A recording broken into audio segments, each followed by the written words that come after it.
Welcome to the Real Monster D.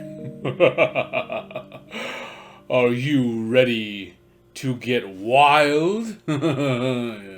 Well, how about we have a real animal party today with some great animalistic music? Yes. What I have in store for you today are 5 awesome animal-related songs. Yes. Now, what are my criteria for picking an awesome animal song? Well, first of all, a particular animal has got to be in the title of the song, and hopefully prevalent in the chorus or somewhere along the lines. And the song itself can either be about the animal itself or simply exemplify the wild, raw nature of that animal and really just utilize whatever metaphor it needs to get that ravenous, animalistic point and emotion across. So with that in mind, let me begin in no particular order 5 awesome animal songs. And we begin with a song called Kangaroo by Raven. You can find this one on the album One for All. Yes. This song is technically not about a kangaroo. The entire song is essentially one big metaphor for not falling in line and doing what, gabbers would want you to do, be it, right or wrong. And the idea is I do not want to just keep jumping in line like a kangaroo. But I will tell you what, it utilizes that word, that animal, so much, so frequently, so quickly in the song. And the way it uses that chorus, I don't wanna be a kangaroo. You can actually hear the jumping in that chorus. It is so frenetic and amazing. Yes. Next, we have Snakebite Love by Motorhead. Yes, off of the album Snakebite Love. This song is very, very giddy for being a Motorhead song. It is very strange. I first came across this on a rather large compilation of Motorhead, and it definitely stuck out because it is just full of just funny, frantic animal references. And this one does not use snakes as any kind of real metaphor that I could spell out. It truly is all about the love of snakes. And within the song, it references an anaconda, a python, a cobra, to name a few, and even goes against the grain of the rest of the animal kingdom by making sure you know that Lemmy wants nothing to do with anything that is not a snake. Not even the beetles and the bees are enough to satiate this snakebite love.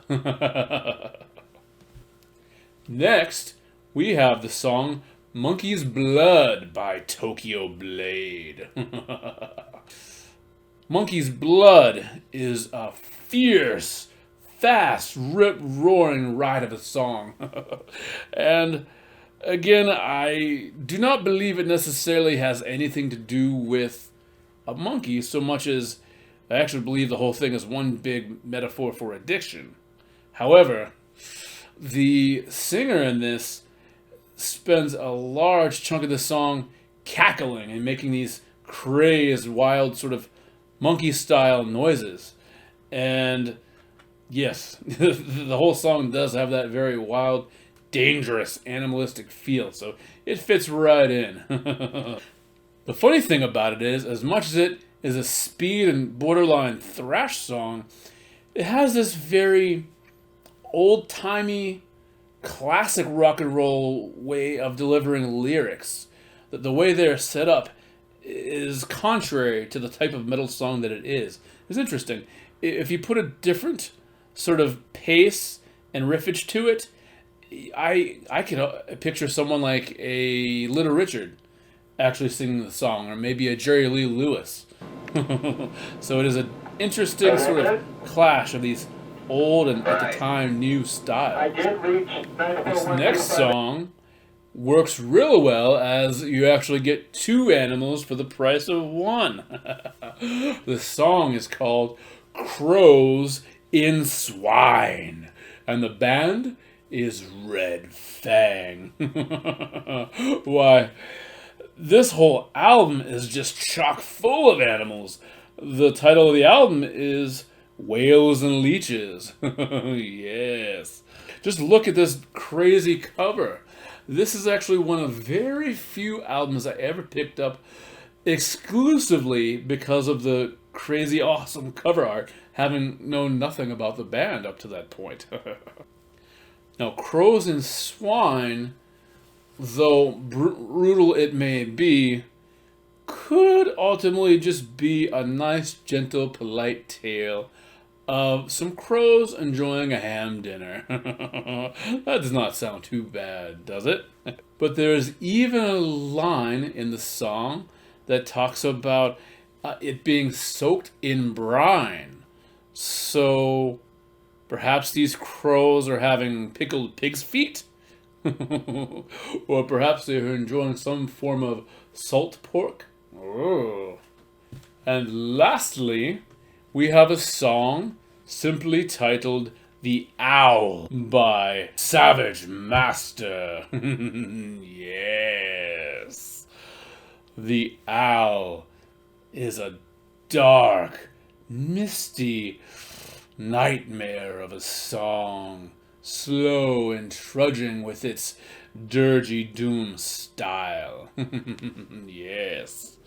This song may also be a reference to a certain British TV show, for within the song's lyrics, there's a line that says, "I hear the owl call my name." And what name does an owl call but who?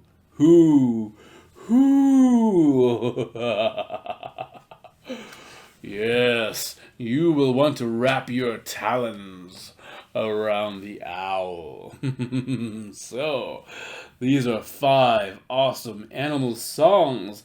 And with this, you get a kangaroo, you get a snake, several snakes, you get a monkey, you get crows and pigs, and you get an owl. How about that? Are there any amazing animal songs that you believe I missed and should be on this list? Feel free to tell me below, or perhaps squawk at me below. Many kaiju are based upon actual animals. You have Mothra, based upon a moth or butterfly. You have Kamacuras, based mostly on a praying mantis. And you have Gamera, of course, based on a turtle. Well, I would like to present you with an animal that has not been touched in the kaiju form yet. A very specific type of animal. I do believe that it is in the best interest and creativity of kaiju movie and animation and manga makers all around the world to take note of more and more interesting, odd, and colorful creatures. So I submit to you one many-legged wonder in the form of the smiley face spider. Yes! This smiling spider is sure to stir a mixture of emotions. Why, from a distance, just think about it. From beyond the city, past the mountains and hills, the first thing you see is this large, bulbous, yellow smile. Children might laugh. The youthful at heart may take pictures and smile from a distance. Just imagine all those smiling selfies. But as this thing gets closer and closer, and they realize what it really is, then the horror sets in, for this is a very serious spider indeed, with fangs and legs and all the usual equipment that a spider carries. The real-life spider, by the way, is a native of Hawaii, and these spiders come in many interesting forms. Some smiles look goofier than others, and some look a little more like their horrific part. Just imagine the joy of seeing such a creature going toe-to-toe with the greatest of the greats. Godzilla versus Smilula. Gamera versus Smilodon. Daimajin versus the great smiling spider. Oh, what a look that stone sourpuss might make in the faux face of the smiling spider. Perhaps seeing this friendly-looking fiend on the screen before you would put a great big smile on your face. Not that big! Welcome to the drawing challenge. Yes, and I have a challenge indeed from my very self, for I just made a brand new discovery. A strange creature I had never seen before has captivated my heart, and without revealing what it is yet, I'm going to attempt to draw this thing for you, and we can learn about it together.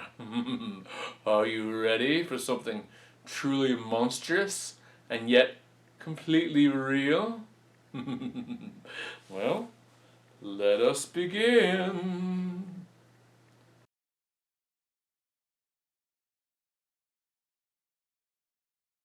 Now this is going to be a very unique challenge.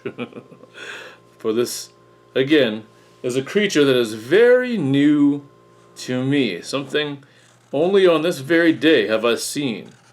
But so striking, so strange, so unique, so monstrously adorable. Was this creature that I simply could not resist. Have you any idea what I might be drawing already? I'm already into it. Let me see here. I need some tiny effects here. Do you think you know what I have going on already? I bet you do not. I found this creature sort of indiscriminately. Actually, someone shared, I believe it was on a Svengoolie page, this creature, because they thought it was so strange looking that perhaps it might belong in a monster movie. And I suppose you could say I'm all for monster movies being the vanguard of popularizing newly discovered and strange organisms. So long as people always take the science fiction with a grain of salt and care, since many of these minuscule monsters often wind up being not quite as monstrous in real life. Alright, any guesses yet as to what I might have here? You're going to start to see some familiar bits and pieces here very, very soon.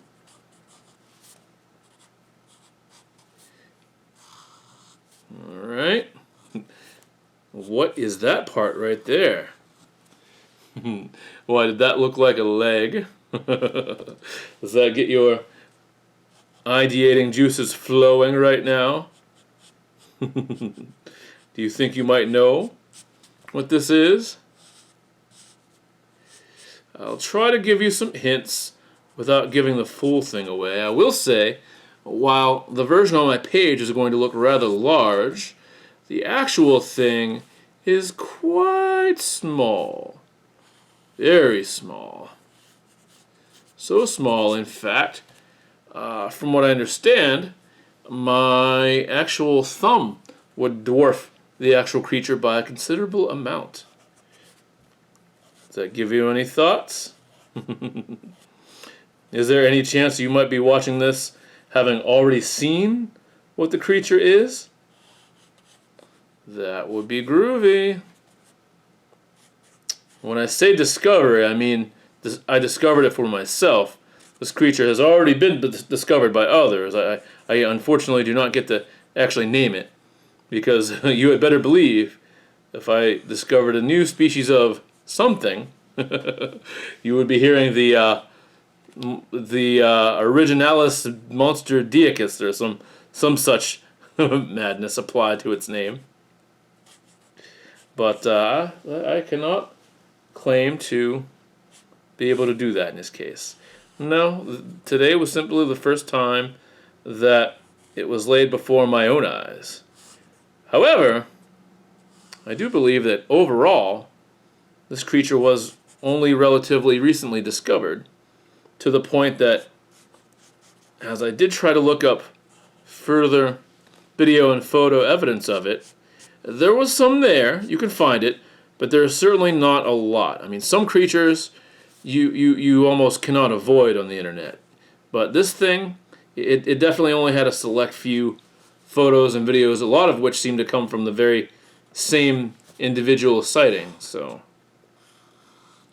this might be one of those things where it is quite a long ways off from having any sort of regularly set upon patterns in terms of behavior and how far and wide it is found and that sort of thing. All right. Any ideas yet? There are so many strange features here. It could be easy to get this confused with any number of things.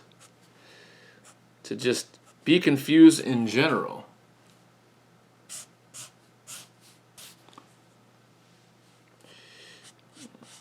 Doing the hind legs.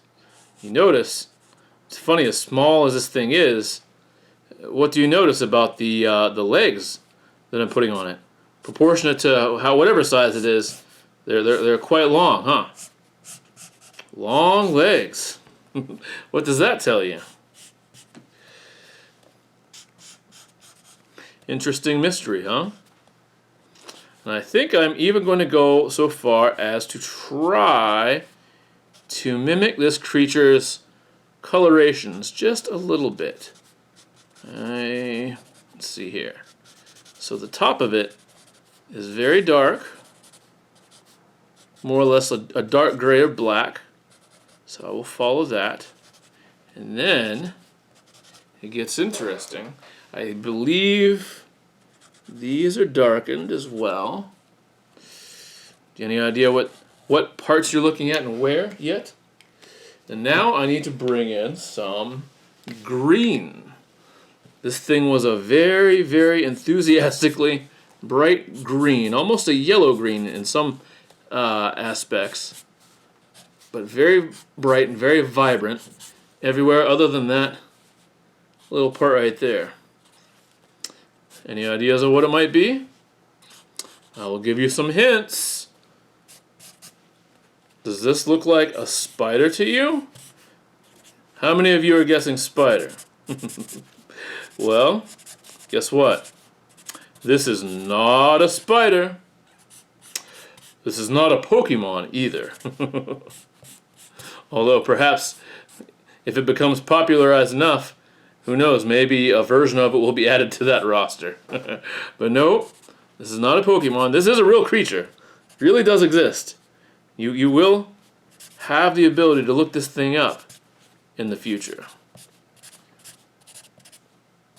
And then I think these little spots up here are actually more like a bright yellow, but I am without bright yellow handy to my person right now. So I make do with what I have. Okay, and let me see here.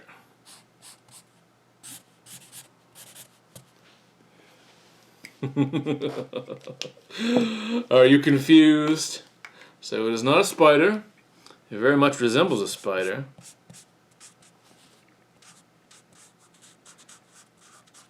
But I will tell you what it is. It actually is a type of arachnid. So it is placed within the same order as spiders, but it is still not a spider.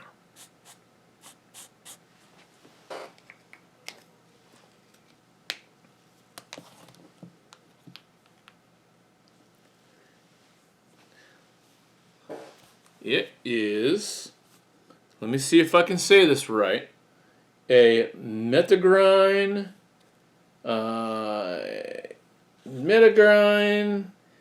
bicolumata. Metaline bicolumata. Or, I actually do not know that there is a common name for this. But this creature is most closely related to, really is a species of something that is known as a harvestman. You will know very well creatures. You know of harvestmen. You have seen them before, but they're most commonly referred to as daddy longlegs. Yes, this is a type of daddy longlegs. I cannot answer why it has this sort of bunny cat protrusion on top, but this is exactly what the creature has in real life. I have no idea why. But I do know that it is a native of Ecuador. I do not know where else it might reside. But yes, what an interesting creature, huh? And here you go. Metagreen vinculum I suppose if you look this creature up online, you might just put strange daddy longlegs or Pokemon daddy longlegs or rabbit spider? I do not know. But yeah, I will attempt to leave the actual name in the credits here so you actually have the ability to pronounce it or at least spell it for yourself to go through an interesting internet discovery and a journey. So tell me, have you made any recent creature discoveries, something that you never knew or thought existed before? Feel free to share. I love the idea of this world just getting weirder and weirder every day with new discoveries. Well, I hope that you have enjoyed this video entire. If you have, please do click on that like button and toll that bell so you can be ready, willing, and salivating the very next episode of The Real Monster D. Until next time, stay monstrous.